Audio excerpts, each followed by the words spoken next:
Hey, what's up guys? It's DomQuichotte for fxray.com. Welcome to another amazing Photoshop tutorial.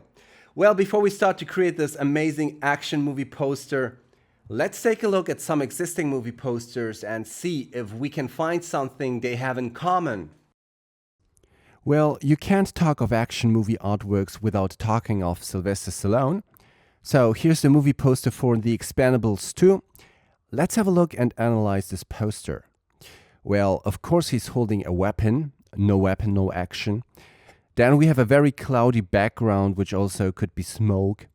There's debris flying around in all directions and no one knows where it's from. We have some sparks and no one knows where they're from. And if you look at the face, you'll notice an edge light. So altogether we have 5 characteristics. Let's take a look at another movie poster. That's Dread from 2012. And we also have a weapon, smoke, and flying debris. So 3 out of 5. But we also have buildings in the background. We have a little bit of a rain in the top left corner. And there's a fire or an explosion in the bottom right corner. So altogether we found 8 characteristics for action movie posters. Here on the Wolverine poster we have 6 out of 8. For Thor: The Dark World we have another 6 out of 8. For Porn Wars, did you just see that? For The Dark Knight, another 6 out of 8. Iron Man 3, 6 out of 8. Harry Potter, which is not a typical action movie, still 5 out of 8. Resident Evil, 6 out of 8. Mila in leather clothes. Another Harry Potter, 6 out of 8. Woman in leather clothes. The Dark Knight Rises, 5 out of 8, woman in leather clothes. G.I. Joe, The Rise of Cobra, 7 out of 8, woman in leather clothes. And finally The Avengers, where we have everything except of rain, even the Black Widow. So let's sum this up. If you want to do an action movie poster, you have 8 main characteristics and you should use at least 5 of them. And that's exactly what we considered when we planned this superhero tutorial. Here's my stylist Franziska shaking the spray can. We bought this water gun at Amazon for a couple bucks. Now we need to transform this toy into a space gun. For that we had matte black, just needs to dry a couple hours. And here's the outfit for our superhero who's actually sitting in the makeup right now. My makeup artist Johanna and I, we had this vision of doing intense eyeshadows instead of a mask to protect the anonymity. Franziska is finishing the outfit, and of course we had a red wig for our Black Widow, who's being dressed up right now. And here she is, a pretty serious Black Widow. And you can see 2 Hansel strip lights from behind to get the edge light, and a beauty dish from the top, and a big softbox from the bottom. And that's actually the whole setting. Well, so here we are in Photoshop, and that's the image we actually chose. I'm not going to weary you guys with how we edited this picture and how to knock out the background. I just want to give you a quick overview on what we did with this image. In Camera Raw, we increased the shadows to make the cat suit more visible, especially in this area. And what we also did, we did a little bit of dodging and burning, especially on the hair and face. Let me just zoom in. So here's the pre-post comparison. It makes the whole face more intense. And we also did a little bit of color corrections, which means that we shifted the color of the eyes towards green, and we created a kind of metallic look on the eyeshadow. And we also did some retouching on the lip. Now she looks more like a superhero than someone pretending to be a superhero. And finally, we got rid of the background. If you have no idea how to do this, you maybe want to go outside and play with your friends. So let's start with a new document, name it Superhero 4000 by 6000 pixels, resolution of 72, and press OK. First, I want to add our superhero, so select File, Place Linked, and choose the PSD or whatever file you have. The position is good for now, then select the background layer and go to File, Place Embedded. And I have a picture here of a city by night. I want to scale it up and flip it horizontally, maybe even bigger. Something like this, okay? Let me turn this off quickly. If you think this is New York, you better think again. It's not. That's the city with no faces. See, no one has eyes or a nose or a mouth. I doubt that they have sex organs. Just wondering how they reproduce. Anyway, when I turn on the superhero, you'll notice that she doesn't seem to match the right perspective. Press Command T, right click and choose perspective, and then just slightly squeeze the bottom handles. Now we stretch the whole body, so I need to correct the proportions and scale the whole thing again. Still a bit too high. So we have the superhero, we have a background. What I want to do next is I want to add some fire. Here's a picture of our car that totally burned down while we were touring Europe.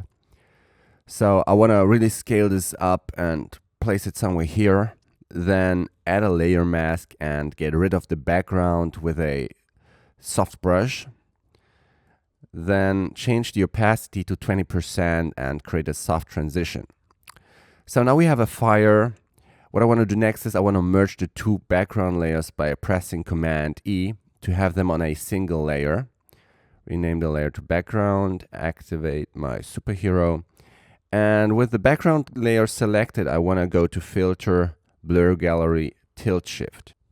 Tilt Shift basically manipulates the focus and depth of field. This area will be sharp.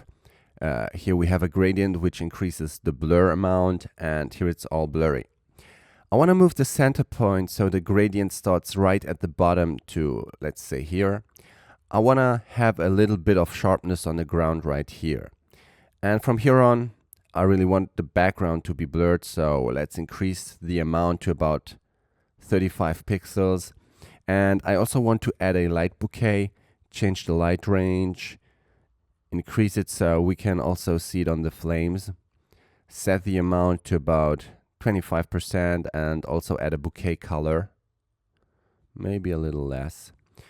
And increase the blur to something like that. And press OK. Well, so here we are. Looks pretty cool so far. Let's clean this up a bit. I want to create a new folder for the background and another folder for the superhero. And next, I want to add a new layer within the background folder. Pick an orange color from the fire and paint with 20% opacity right behind the superhero. And maybe lower the opacity to 60%. Just to have a bit of that fire glow. What I also want to do is add some flying debris to the background on a new layer. And for that I'm going to use a brush, right click and select the load brushes, and here I have two brush sets which you can download from our website. And here you'll find, let me switch to a large list, and here you find the flying debris 1 brush. I select white and click here. It's just a little bit of a detail which is pretty cool. I'm just gonna switch this to soft light. And I create another empty layer, but this time I switch to black color. Click here and maybe reposition this. Make it slightly bigger and go to Filter, Blur, Gaussian Blur. I also set a shortcut for this. And blur it just a little bit. Also set the blending mode to multiply and decrease the opacity to about 60%. So that's our background. What I want to do next is I want to take care of that toy weapon, make it look more science fiction. So let's create a new folder for that and name it weapon. Add an empty layer, red bars, and zoom in closer. First I want to add some elements here. So let me switch to small thumbnail and select a brush with a 90% hardness and a size that's slightly bigger than this gap here. Select white color, click on the start point, hold the shift key and click on the next junction and then the next junction and the next one. Really make sure that this part sticks out. Well, fast as I am, let me fill the rest of those grooves in light speed. So now we have white lines which don't look special for now. Double click on a layer to open layer styles and set the fill opacity to 0 to get rid of the white. Activate inner glow and change the color to red. I want to increase the size, but I don't want to completely fill it, just almost fill it. I also want to add a pattern overlay, and we have this default pattern here which doesn't look good right now. But if I change the blending mode to soft light, it's almost gone except of some subtle details, which makes it more interesting. I also want to add an outer glow. First of all, change the contour to linear. Then I want to change the color to red. Then increase the size until we get this circular highlight in the middle. First it starts to spread regularly and then we get this circular spot. Maybe increase the opacity. It really looks as if there's a reflection. Next thing, I create a new empty layer and name it Energy Ball. Select a big hard white brush and create a circle. Then add an inverted layer mask and bring back parts of the ball so it looks like it would be right inside this spot. You can use a soft brush for the edges. Then again, double click to open the layer style preferences. Set the fill opacity to about 80%. Activate inner glow, add size and set the blending mode to normal. Change the color to something bluish and also add an outer glow, linear contour, same blue color, and a size that makes it really glow, something like that. What I want to do next is I want to add some kind of a smoke at the top of that ball. So on a new layer, I select one of the smoke brushes. Let me just pick a color, change the size, and here we go. I'm going to transform and warp the smoke a little bit so it matches the energy ball.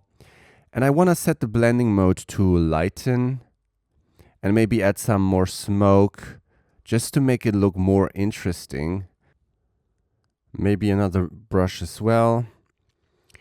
And we can also add an outer glow with pretty much the same adjustments we had previously.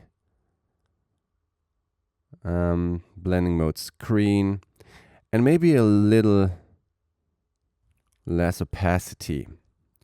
Okay, well, so we enhanced the weapon, but what we also did, we created a new light source. Now we have a blue and a red light. So add a new layer and clip it with our superhero.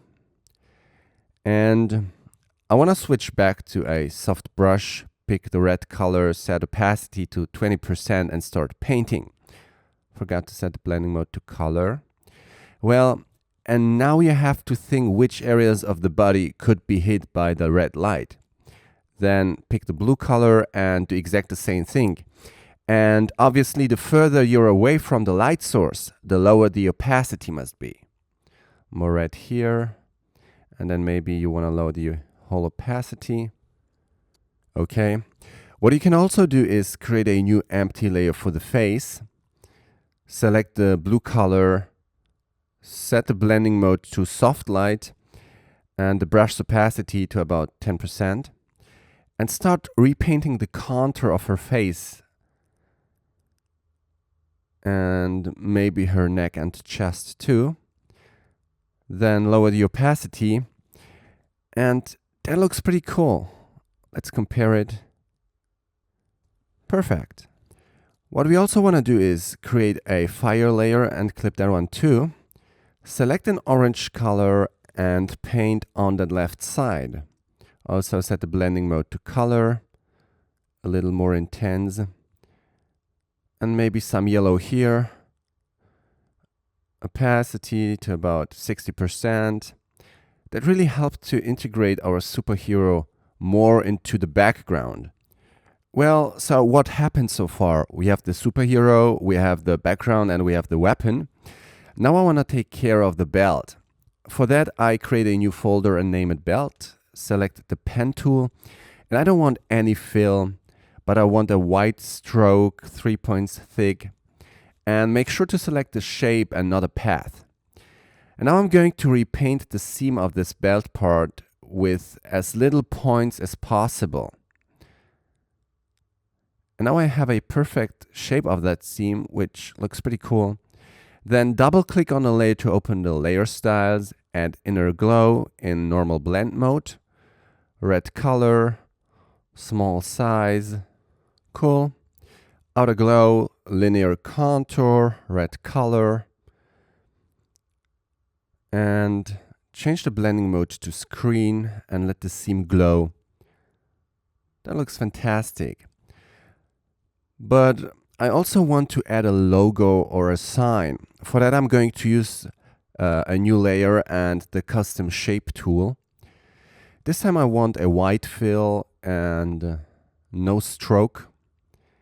And I'm gonna select one of the predefined shapes, but you can use whatever you actually want. I select this female symbol here, place it, but I want to rotate it to have a symmetrical sign. Maybe something like that. Next, go to Window 3D and select the 3D extrusion. Press the Create button. Photoshop now created a 3D object out of our shape. And with the logo selected, go to Coordinates and rotate it 90 degrees. Now you see how thick it really is. So back in the Deform menu, set the extrusion depth to 1 centimeter. That's way better.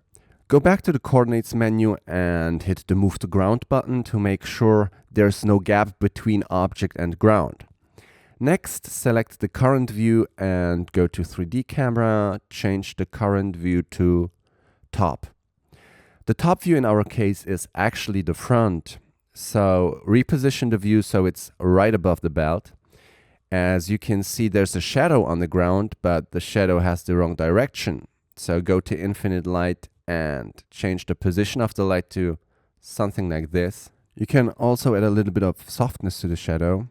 Back on the logo layer, I want to adjust the look of my 3D object. Go to the Cap menu right here and increase the bevel width. And maybe we can use a different contour. Let me just try. And let's zoom in closer to really see what's going on. I think I do like this here. And next, I want to select all of the materials layers, and I want to go and select one of the presets. I really like the chopper preset here. But let's change the diffuse color to red and also the specular to something more reddish. And I also want to increase the reflection. But for now, Photoshop doesn't really know what to reflect. So select the environment layer and there you'll find the IBL setting responsible for the reflection. Go to Replace Texture and select the picture of the city without faces. Now the image was wrapped around the environment, and as I rotate it, you see how the reflection responds. Well, what you have to do with 3D objects, you have to render them.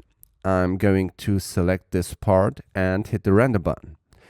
This will take a couple minutes. Then finally right-click on a layer and select Rasterize 3D just to make sure you don't have to render it again. The belt looks perfect. Next, I want to work on the foreground. Create a new folder and layer. I want to do like a kind of a glow caused by the lights, starting with the fire. So select an orange color and paint with 10% opacity on the right spots. Maybe lower the layer's opacity. Another layer for the other light sources. And all I'm doing is painting with an appropriate color right on the light sources with a really low opacity. If you take a look, it really helps to merge the background with our model and the lights. Next, I want to add some sparks, and for that we also have a brush. Let's see. Sparkle, here it is. And with white foreground color, I click one time on the canvas and maybe adjust the position. I know that doesn't look like sparks, but of course we're going to add a layer style, fill opacity to 0, color overlay with an orange tone, and blending mode to color dodge. inner glow with a reddish color, normal blending mode, and about 20 pixel size. And finally, outer glow with the same color, normal contour, and 15 pixel size. You can also duplicate a layer and transform it, make it a little bigger, rotate it, reposition it. That's how you get more sparks immediately. And maybe decrease the opacity a bit. Well, so now we have a pretty nice composing, but what's missing? Lens flares, of course. No composing without lens flares. I want to start with the weapon, create a new layer, and set up a white brush with about 80% hardness, pretty small, and 70% opacity. I want to create a couple of lines by holding the Shift key and vary the size and length of the brush strokes. So basically 2 parallel lines with a small gap. Then go to Filter, Blur, Motion Blur, and set the highest value. Maybe squeeze this a bit. And next I want to edit the layer style. Fill opacity to 0, color overlay with a blue color, and blending mode to color dodge. And also an outer glow with normal contour, another blue color, and blending mode screen. And just find an appropriate size. Okay. Then you can duplicate the lens flare, and if it's cropped, just do another motion blur, and you can simply adjust the color in the layer style menu. And here. Maybe another duplicate, a little stretched. And maybe another one here. Yeah, so that's how you create lens flares. One more thing, select everything with Command A and go to Edit, Copy Merged, then paste it. And go to Filter, Distort, Ripple. Let's see. I want to create a heat haze, that's why I need those ripples. Maybe something like this. Then I'm adding a black layer mask. And with a white soft brush, I'm gonna add those ripples, especially to those areas where I expect a lot of heat. Okay. Well, that's it, guys. Let's finally do the action movie poster check from the beginning. We have our superhero holding a weapon, obviously. We have smoke. There's debris flying around. We have sparks. We do have an edge light. We have buildings in the background. Well, unfortunately, no rain, but we have an explosion and fire. So at least 7 out of 8, not bad. I hope you enjoyed our tutorial. My name is DomQuichotte. Take care.